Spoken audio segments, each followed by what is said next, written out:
Hi, John McElroy here, talking all things automotive. And today I want to put a spotlight on the Detroit Three, General Motors, Ford, and Stellantis. Yeah, I know. Stellantis is really a French-Italian company now, not a Detroit-based one. But as I'll show you in a moment, the Chrysler Group within Stellantis is by far the most important part of the company. Even more, the Chrysler Group is the new top dog in Detroit, at least for now. What I'm doing here is just looking at their North American operations. And while that includes Canada and Mexico, it's really a reflection of how the Detroit Three are doing in the United States, because the U.S. accounts for nearly 90% of North American car sales. From a sales and revenue standpoint, GM is far bigger than Ford or Stellantis in North America.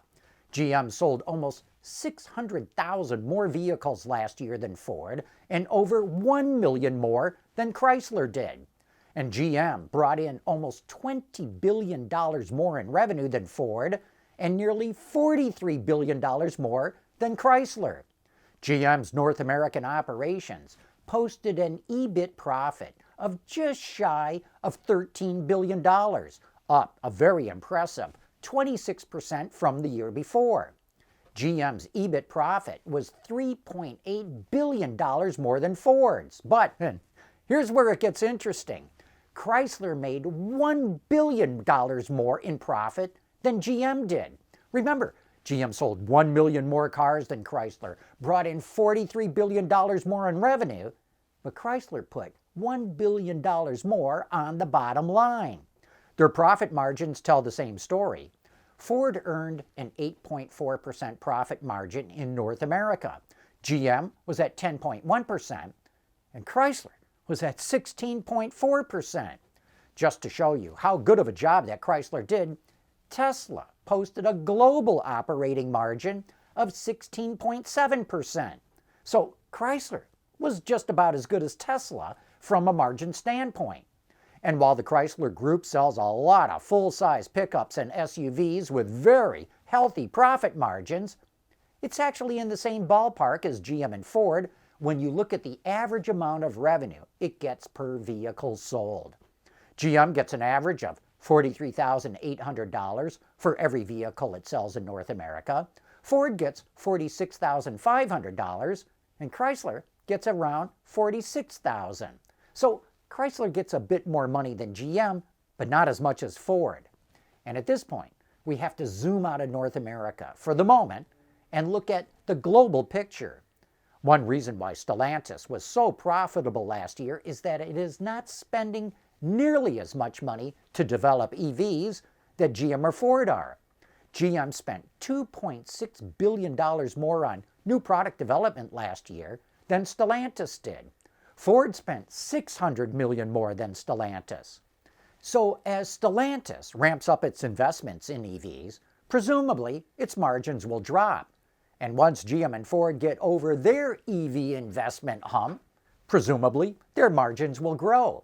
But for now, Stellantis is running circles around them financially.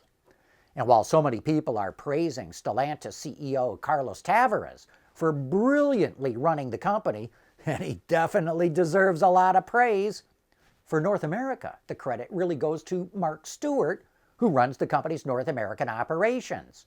The Alabama native has a solid automotive background, but Fiat Chrysler, the predecessor to Stellantis, actually hired him away from Amazon, where he was vice president of operations.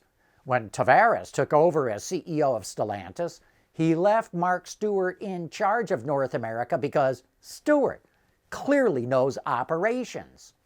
Chrysler's break-even point in North America is below 30%, which is a staggering number. The usual rule of thumb in the industry is that automakers have a break-even point of 80%. So a 30% break-even point blows everyone away. And let me explain how staggering that number is. It means that the Chrysler Group could lose 70% of its car and truck sales and still be profitable. And that, ladies and gentlemen, is what you call operational excellence. What Mark Stewart and his team in Auburn Hills, Michigan are achieving is extremely important for Stellantis.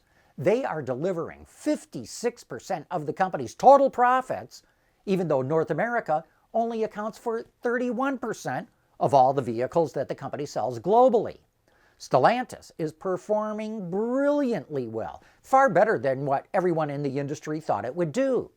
And Chrysler is the golden goose within the company, and for right now at least, it is the top dog in Detroit.